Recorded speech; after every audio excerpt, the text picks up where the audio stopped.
SLST ongoing process বা 2025 যে SLST, এখানে অনগোয়িং প্রসেসে নতুন সরকার কোন কোন চেঞ্জেসগুলো আনতে পারে বা আদৌ কোনো চেঞ্জ কি আনবে, নাকি এর পরে যখন ফ্রেশ নিয়োগ হবে তখন এই সরকার তাদের নিয়মগুলো চেঞ্জ করবে, এবং যদি চেঞ্জ করে তাহলে 2025 এসএলএসটি কোন বিষয়গুলো চেঞ্জ আসতে পারে, সেটা কি রিপ্যানেল বা এক্সপিরিয়েন্সের 10 মার্কস নাকি ভ্যাকান্সি আপডেশন। আমি আজকে এ নিয়ে ভিডিও করব এবং অনেকে আমাকে প্রশ্ন করছে বিভিন্ন বিষয়ে, তার উত্তর দেবো এই ভিডিওর মাধ্যমে। কাজে ভিডিওটা কেউ স্কিপ করো না, সবটা দেখো, চ্যানেলটা সাবস্ক্রাইব করে দিও। আজকে প্রথম বলি যে এই যে চলতি নিয়োগ প্রক্রিয়া 2025 এসএলএসটি, যেখানে একাদশ দ্বাদশের এখনো কিছু সাবজেক্টে কাউন্সেলিং বাকি আছে, পিভিআর মেডিকেলের কাজ কন্টিনিউ হচ্ছে এবং এটা সম্ভবত 31শে আগস্টের মধ্যে স্কুলে জয়েনিংয়ের কাজ কমপ্লিট হবে এবং 9-10 ক্ষেত্রে সেখানে এখনো 3টে সাবজেক্টের ভেরিফিকেশনের কাজ বাকি আছে, প্লাস সেখানে সব সাবজেক্টে ইন্টারভিউ কাজ বাকি আছে, তারপরে কাউন্সেলিং, তারপরে হচ্ছে কি পিভিআর মেডিকেল। তো 31শে আগস্টের মধ্যে একাদশ দ্বাদশের নিয়োগটা সম্পূর্ণ হবে, এ বিষয়ে কোনো সন্দেহ নেই, এক প্রকার প্রায় নিশ্চিত। তাহলে এই অনগোয়িং প্রসেসে নতুন সরকার কোন কোন চেঞ্জগুলো আনবে, কোন কোন চেঞ্জগুলো আসতে পারে, সম্ভাবনা আছে। সেক্ষেত্রে কি রিপ্যানেলিং হবে? তো 10 মার্কস সেখানে কি আদৌ ইন্টারভিউ পরে অ্যাড হবে, বা সেখানে কি ভ্যাকান্সি কি আপডেট হবে যেমনটি গেজেটে উল্লেখ আছে?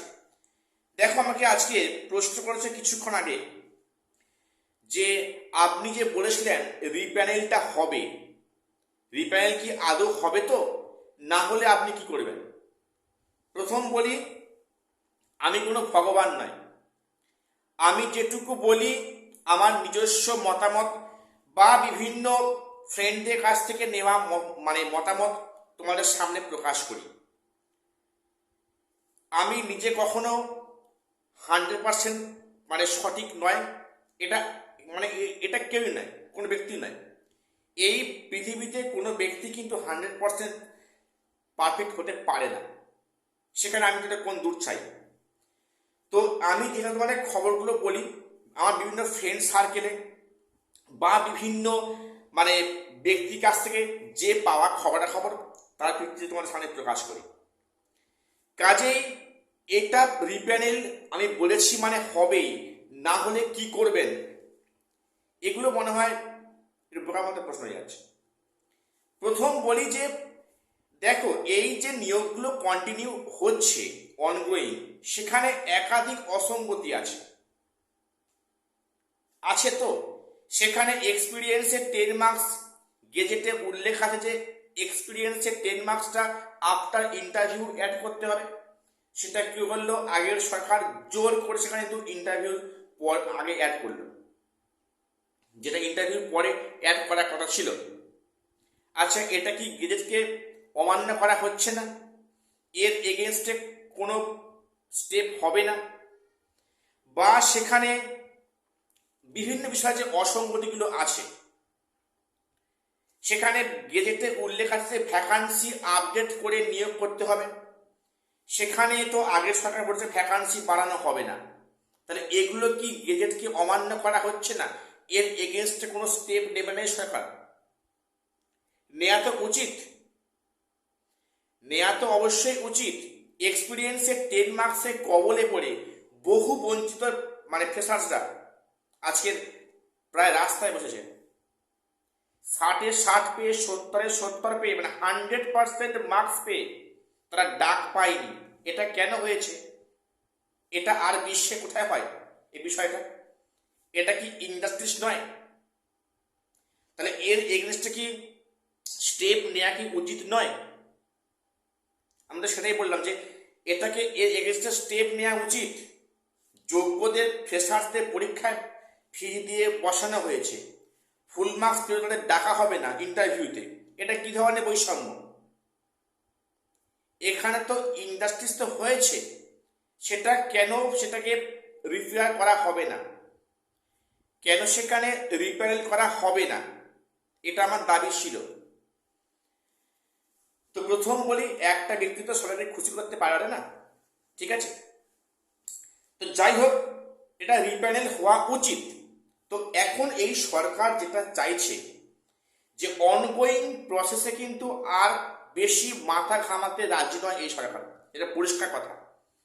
ওনাদের বক্তব্য যে পরের যে এসএলএসটি হবে সেটাকে ঢেলে সাজানো হবে, এই সরকার তার মতো করে রুলস এবং রেগুলেশন করে সেটা নিয়োগ করা হবে।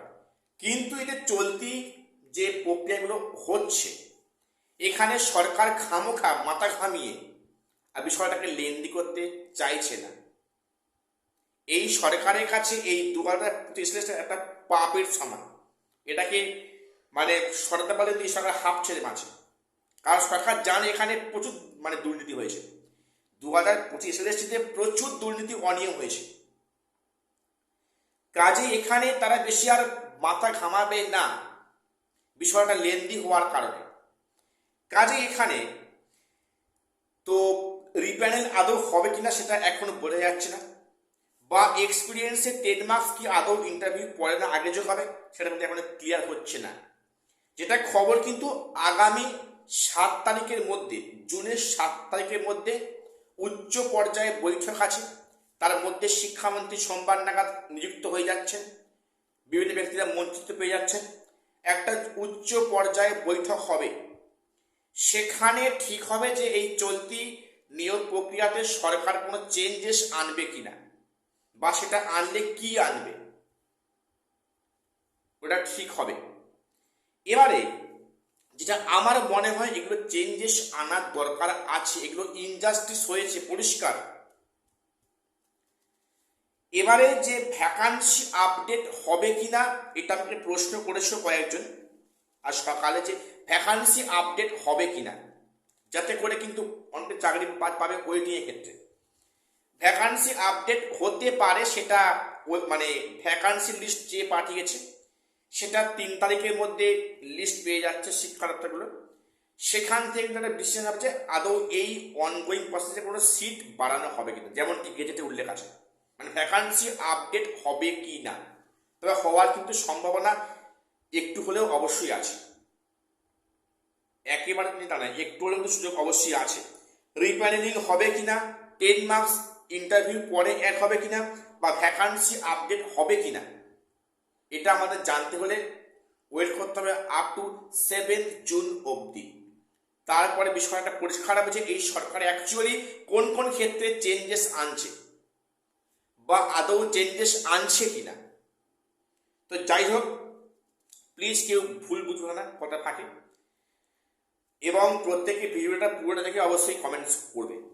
অনেকে আছো একটুখানি ভিডিওটাকে তোমরা কমেন্টস করছো, অথচ তার উত্তর হয়তো ভিডিওর মধ্যে উল্লেখ করা আছে। প্লিজ ভিডিওটা দেখে তোমরা কমেন্টস করো। এটুকুই আপডেট দেওয়ার ছিল। চ্যানেলটা সাবস্ক্রাইব করে দিও। দেখা হচ্ছে পরের ভিডিও।